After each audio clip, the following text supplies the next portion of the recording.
Hello, everyone. Welcome to the Testing Psychologist podcast, the podcast where we talk all about the business and practice of psychological and neuropsychological assessment. I'm your host, Dr. Jeremy Sharp, licensed psychologist, group practice owner, and private practice coach. This episode is brought to you in part by Therapy Notes. Therapy Notes is, in my opinion, the best EHR for testing psychologists. If you're on the hunt for an EHR and you want to give them a shot, you can get 2 free months by going to thetestingpsychologist.com/therapy notes. This episode is brought to you by PAR. The new PAR training platform is now available and is the new home for PAR talks, webinars, as well as on-demand learning and product training. Learn more at parinc.com/resources/PAR-training. Hello, and welcome back to an Out There Assessment episode. This series, if you haven't heard the other episodes, is a series dedicated to chatting with folks who have somewhat unorthodox or unique work environments or specialties. Today, my guest is Dr. Gabi Hurtado. Gabi is a licensed clinical psychologist in Austin, Texas, with a particular focus on the mental health of Latinx adolescents and adults. Her area of expertise is the delivery of evidence-based individual, group, and family interventions at various levels of care, as well as conducting culturally grounded assessments and evaluations with immigrants and bicultural or bilingual adolescents and adults. So Gabi and I, of course, talk about the group practice that she owns in Austin, and we focus on the sort of holistic approach to serving the Latinx community in her city. Gabi has a unique approach, I think, to incorporating the entire family and the community in the assessment and intervention process. And I think there's a lot to enjoy about our conversation here. Now, if you are a practice owner or a hopeful practice owner and you would like some support in a group environment, let's see, this is predicting the future, which is always tricky, but we may have 1 or 2 spots left in the Beginner Practice Mastermind. It's a group coaching experience. I lead the group. You're in a group with 5 other psychologists who are also launching their practices, and we support one another and provide some accountability and help keep you on the right track as you launch your practice. If that sounds like what you might want or need, you can get more info at thetestingpsychologist.com/consulting and schedule a pre-group call. All right, let's transition to my conversation with Dr. Gabi Hurtado.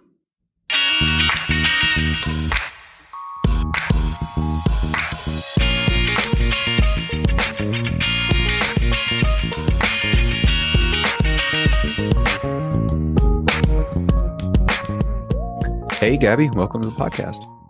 Thank you for having me here. I'm excited to be joining your space.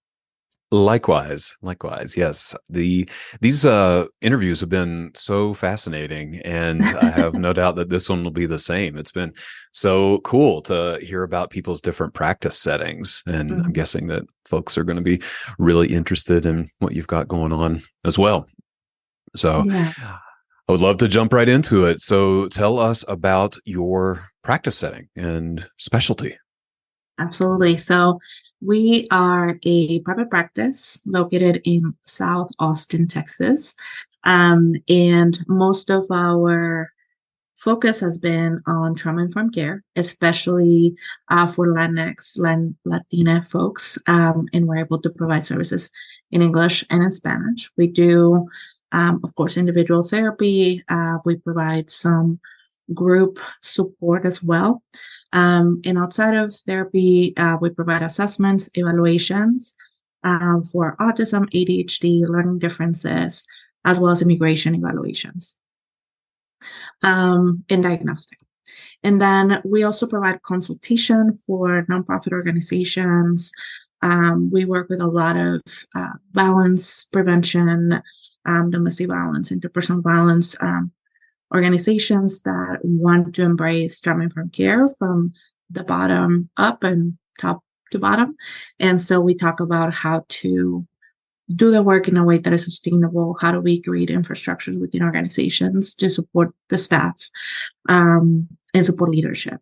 And so those are the three main aspects of our practice. And we're, one of the things that we really have worked on is really connecting with people in our community so that they get to know us. We probably, especially in the space, we're probably aware of some of the stats around access to care, especially in communities of color, Latinx communities. And so one of the things that we notice has made a difference is being embedded in the community, get people to know us and to take a little bit of that stigma out so that they feel more comfortable approaching services with us. Yeah, yeah. I think that really stood out to me when you were describing in our pre-podcast chat is the community element of your practice. And I wonder if you could say a little bit more about integration with the community and how you develop that, and then how you maintain that from day to day, year to year in your practice. Yeah, for sure. So it was something that came out, I think, very organically. My business partner and I, Dr. Josie Serrata, and myself, she's a community psychologist, so that's like integral to who she is. But I think both of us were doing a lot of community work before jumping into private practice. So I was doing I had some involvement in community-based participatory research at the university here around suicidality, and she was doing also community-based research on family violence prevention. And so when we started private practice, part of what we were doing was different evaluation projects for state organizations here. And so that required us, right, to put ourselves out and to get to know different providers and get to know other people that were doing this kind of work so that they would tell us more about the needs that they had and all that. Once we start private practice, I think we wanted to connect with other people that were doing similar work to us and talk about, we were really curious about how is it that people get into private practice? How do we make it sustainable? How do we make it equitable? How do we make a living out of this, right? In many different ways. And so we start connecting with people that way, with other providers in the community.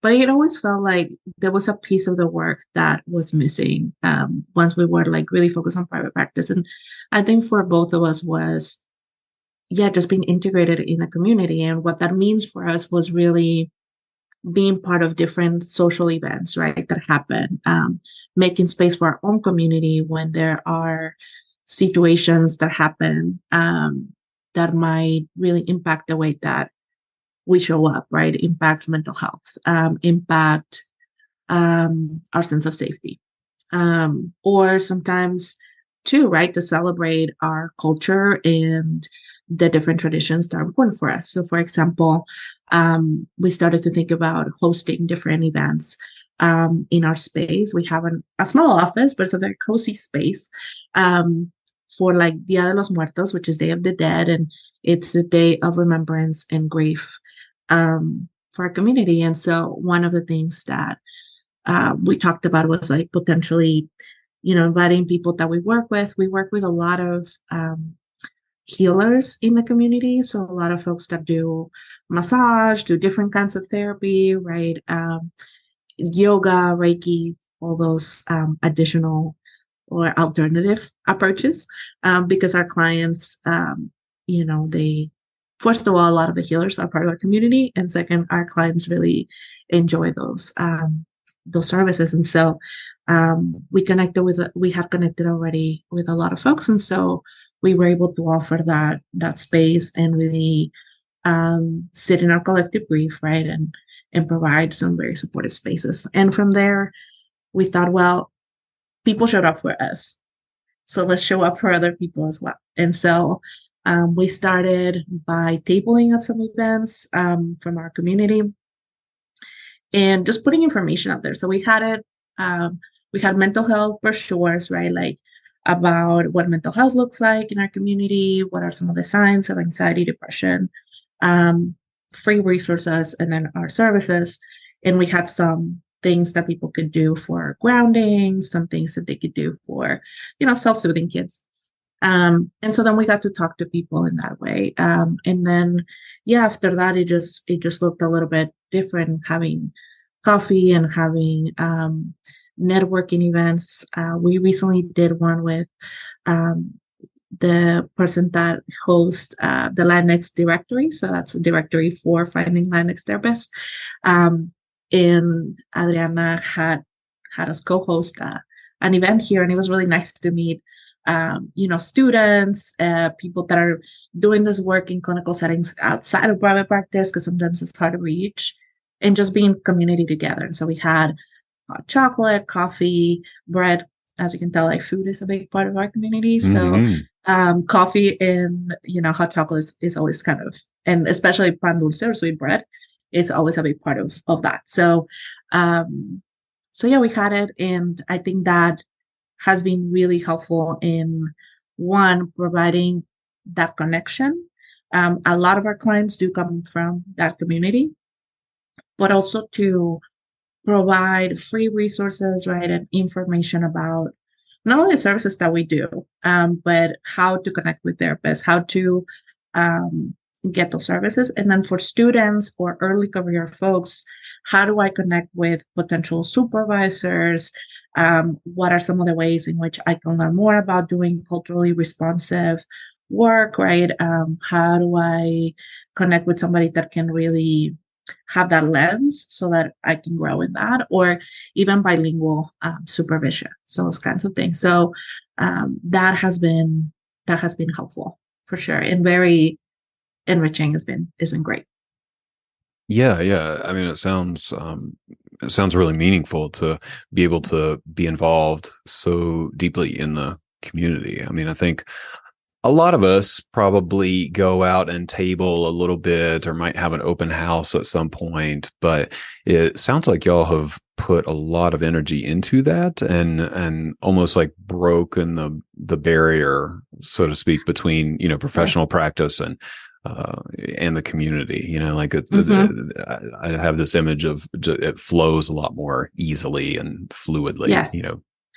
Yes, for sure. It doesn't feel like like a formal open house, right? It is more of a, like getting to know people, of course, right, with boundaries and in a professional way.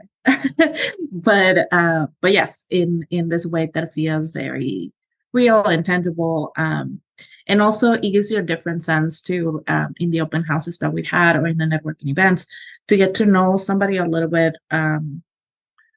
and a little bit deeper, right, in a more real way. And so for me, it makes me feel more comfortable when I'm referring to someone that I got to know a little bit more. And that I can not only put a face to the name, but like I can actually get a sense of who they are, how they show up in the room, what's the kind of work that they do. And so it's been helpful in multiple aspects for sure. But it is something that flows, and that it feels more like a partnership, and real relationships with this, even the organizations that we work with or the leadership in those organizations, that also allows to do the work in a different way, right? And when you're working with somebody on development of leadership, even in therapy, you're seeing people are the most vulnerable, and so for them to get to see us in this role and get to know us authentically has also been helpful in that way. Sure. I'm curious how this works logistically in your practice in terms of is there an individual who is in charge of this community outreach or, this kind of area of your practice development, or do you kind of share the responsibility? Is it more organic or is it more deliberate? I'm just curious, from just a staffing standpoint and how you kind of work this into your practice roles. Yes, for sure. At the beginning, it was more organic because it was just, we weren't a group practice yet. It was, we were, but it was just two of us, right? And so our connections were a lot more personal or more direct with the work that we were doing. As the practice has grown, I think that it looks a little bit different in that we had members of our team identify different events. And then we would reach out to, we would look at them, make sure that they align with our values. And then we would either apply, right, for tabling. You usually have to apply for them, or, coordinate, reach out to the organizers, and then set up the table. For some of the other events, we were either invited to by some of our partners in the community. And I think third, we put together a couple of open houses and networking events, because after the pandemic, everything changed. And Austin is one of those cities where there's a ton of therapists. Things change really quickly. And we wanted to see, meet people that were in the community. And we also had a double excuse because we turned 5 this year. Oh, and we wanted to celebrate that. Thank you. Sure. And so we were like, well, we want to celebrate, so let's have an open house. And so we did that. But yes, as part of our team, right now our team has changed a little bit, but the idea is that we have somebody that is in charge of our marketing and networking.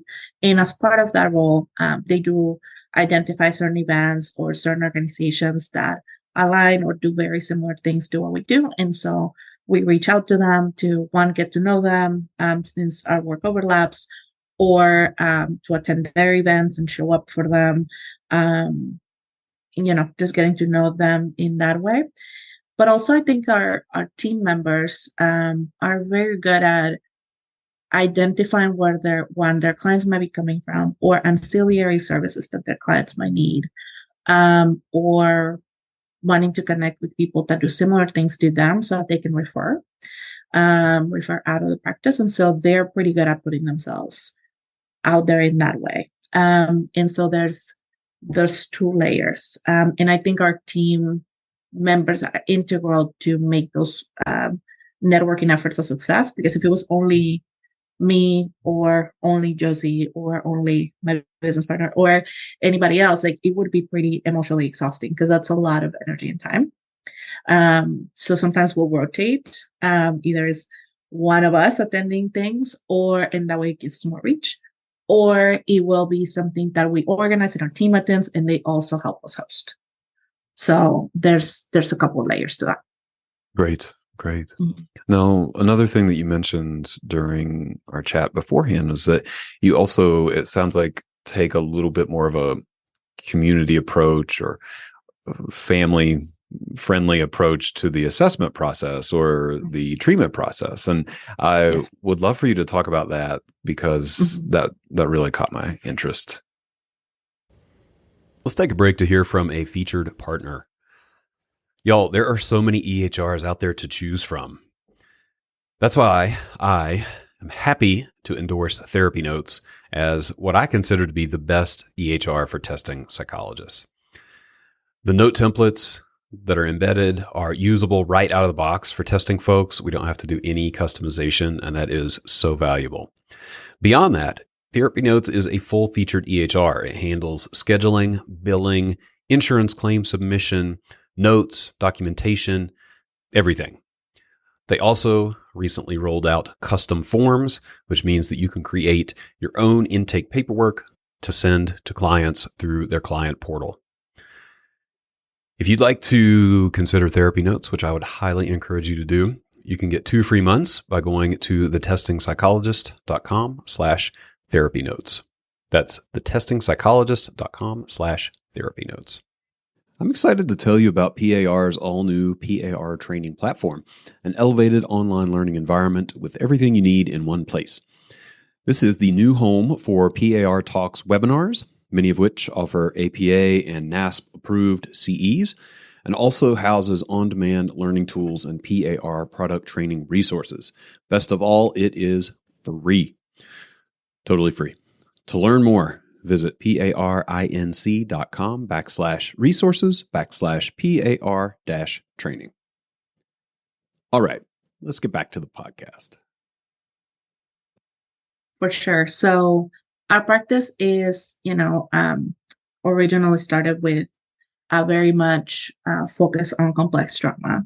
And so one of the, I think, centerpieces to to that. And the culturally responsive care that we do is understanding, right, what our clients bring into the room as a whole, and understanding who the key players are in their lives, right, and the roles that they have in that.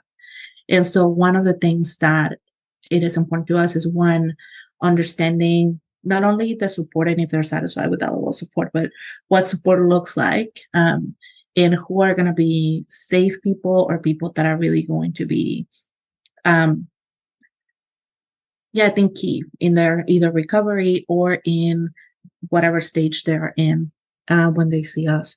And so there's that piece for therapy, where the way that we integrate that is when people come in during our intakes, we have conversations around that and who they want to, if and who they might want to get involved as part of their treatment. And so sometimes what that looks like is offering sessions where a family member joins in and we provide psychoeducation to them. And of course, all of this is a conversation prior with our clients around the boundaries of what we can discuss and what we won't. And then what the purpose of the session is done pretty clearly. And the same boundaries happen with that family member. And so we have a conversation, we provide psychoeducation to them, and then we talk about different ways in which they can be supportive, things to look out for. So in therapy, it looks that way. In assessment, one of the things I talk to clients about is that their diagnosis, and I work with adults, so this is a little bit different if you were working with children and adolescents, but with adults, right, when they're coming in, it's usually the first time that they're getting assessed, and usually something has happened that brings them into the room for that. So they need accommodations at work or something happened at school. For whatever reason, they're coming in, we're doing the assessment. And so I discuss with them that the diagnosis is going to be made, right, based on that data and interviews that happen one-on-one with them.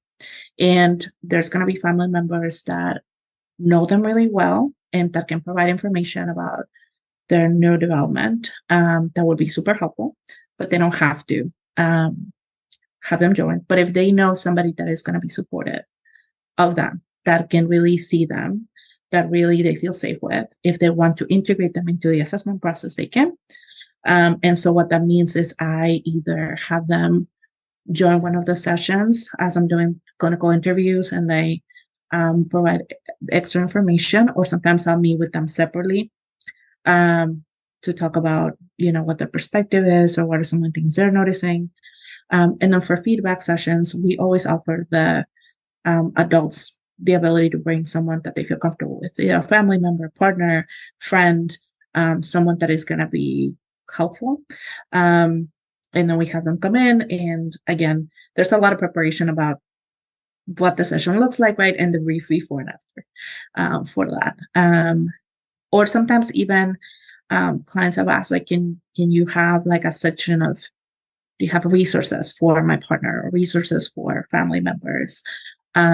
Especially we see it a lot with clients that are bicultural and or kiddos of immigrants, and they're like, my parents are just not going to get what I mean by ADHD, right? Like they're not going to believe me, or they might not be supportive. So would it be okay if I bring them to my feedback session so they can hear this, right? And can you walk me through that?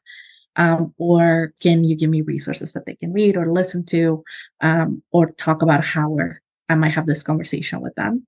And so we talk a little bit about that. I'd feel, honestly, throughout the process, and then of course our feedback, and then following up with resources that people can have. I love it. Love it. I would love to talk too about how you found yourself in this setting. So switching gears a little bit, and I'm curious in these interviews if folks are ending up, did you end up here deliberately? Did you kind of set out with this goal to create a more community-based practice, or did it happen a little more naturally, or accidentally, however you want to phrase it? Yeah. I think a little bit of all of them. So I think when I was a graduate student, I always thought that I was going to go for the tenure track. And I was like, really, I wanted to do research and, be in an urban university, maybe or two. And then I started getting more experience. And then I realized that, there's a lot respect to anybody that is doing that. And that was just simply not for me. Um, and I wanted to do research that was a little bit different. So at the time was community-based participatory research. And not every program, was supportive of that. And so we thought about different ways of doing that. That's how I end up meeting my business partner now. And we were doing some of that research with partnerships with different universities and organizations. And I really enjoyed that work. And so in thinking about that, one of the things that would consistently come up for us is that there weren't a lot of places here in Austin, let alone Texas, that provide services in a way that is responsive and robust for our community. Um, so above and beyond, right, speaking the language and having just basic access to language, being able to contextualize the work, right, to be culturally responsive was really important to us. And there weren't a lot of places that were doing that. It's honestly, the access is limited. And so we thought about it and we're like, well, we could create something small and maybe start like part-time, seeing some clients and maybe offering some groups. That would feel good, super helpful, and we can do our consulting kind of on the side.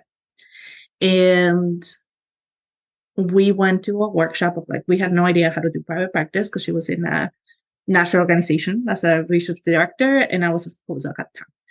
And so we're like, yeah, let's figure it out. We'll just think through what steps we need to take to do private practice, and we'll figure it out, but we'll start small.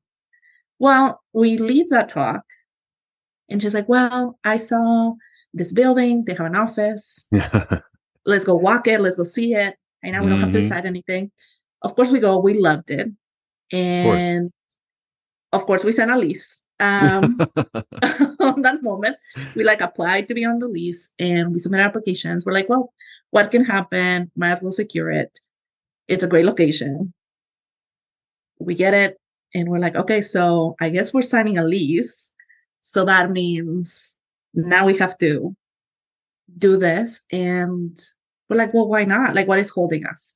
And so we decided to jump into this kind of impulsively a little bit, but also knowing exactly what we wanted this to look like eventually.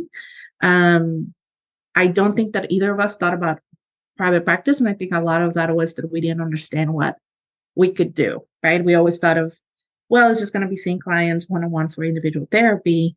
And we wanted to also do our research and our consulting, and can we do that? And how do we build it?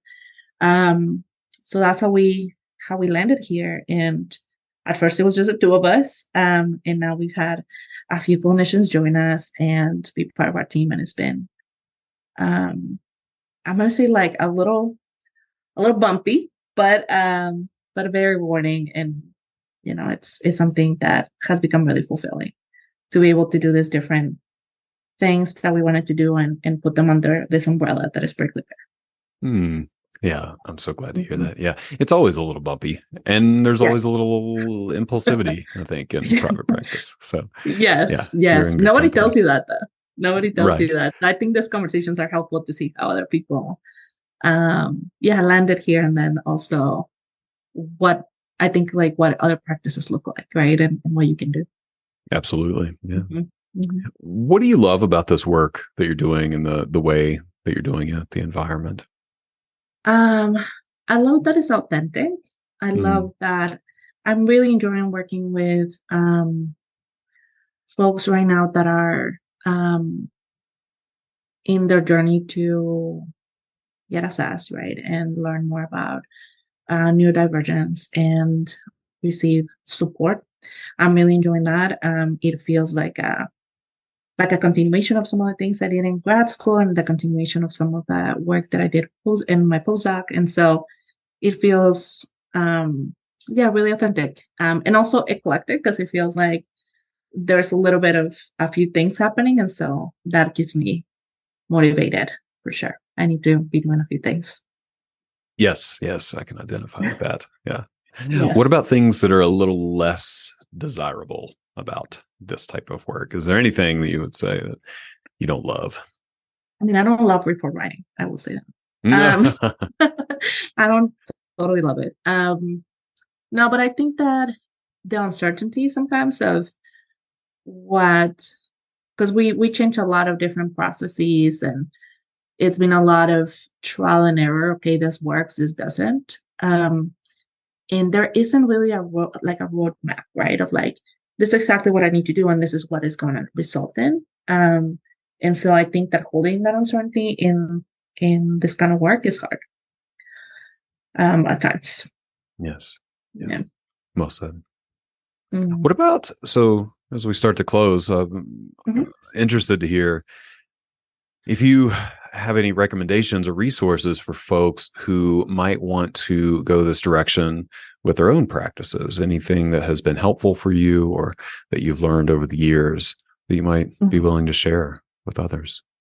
Yes. I mean, there's definitely been connecting with other group practices in the area and talking through their own processes has been helpful. We do have a business coach, Brandy from Savvy Consulting. Sure. She's awesome. Oh, yeah. She I'm is sure you great. know her. Yeah. Yeah. She Yes. spoke at my event over the last summer. Yeah. She's Yeah. great. So we're working with her, and that has been helpful in pulling back and seeing the big picture of things. And really looking at patterns of leadership, right? And how we want to show up in that space. Yes, I think those are the two things that come to mind right now. But I know that we've done other trainings as part of like the group practice and the group exchange and other things that I think were really helpful when we were starting to set up processes for sure. Yeah, that's fantastic. These are all great resources. Yeah. If I think of others, I'll send them. Sure. Yeah, that sounds good. Yeah, and we'll put the ones that you mentioned in the show notes. And I'm happy to send people to all those places. Great. Awesome. Yeah. Yeah. Well, I really appreciate you jumping on and chatting with me here. It's been so fun just to hear about these different practice environments and the ways that people are doing the work that we do. And you've got a really special thing happening down there in Austin. Thank you. I appreciate it. It was great to share the space with you and be here and talk a little bit about the work that we do, and hopefully that can give somebody a little bit of hope in there if they're in that uncertain space, but also there's many paths that people can take in this area and make it their own. I love that. Yeah, that's a really nice, hopeful note to close on. So yeah, absolutely. Thanks, Gabi. It was great to connect. Thank you so much. All right, y'all. Thank you so much for tuning into this episode. Always grateful to have you here. I hope that you take away some information that you can implement in your practice and in your life. Any resources that we mentioned during the episode will be listed in the show notes, so make sure to check those out. If you like what you hear on the podcast, I would be so grateful if you left a review on iTunes or Spotify or wherever you listen to your podcasts. And if you're a practice owner or aspiring practice owner, I'd invite you to check out the Testing Psychologist mastermind groups. I have mastermind groups at every stage of practice development, beginner, intermediate, and advanced. We have homework, we have accountability, we have support, we have resources. These groups are amazing. We do a lot of work and a lot of connecting. If that sounds interesting to you, you can check out the details at thetestingpsychologist.com/consulting.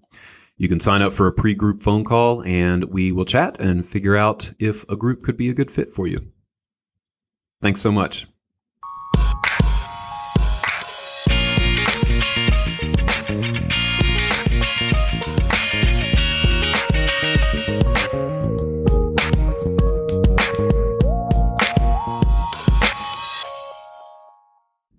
The information contained in this podcast and on the Testing Psychologist website are intended for informational and educational purposes only.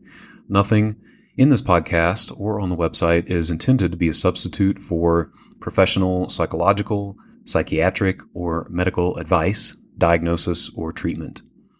Please note that no doctor-patient relationship is formed here, and similarly, no supervisory or consultative relationship is formed between the host or guests of this podcast and listeners of this podcast. If you need the qualified advice of any mental health practitioner or medical provider, please seek one in your area. Similarly, if you need supervision on clinical matters, please find a supervisor with an expertise that fits your needs.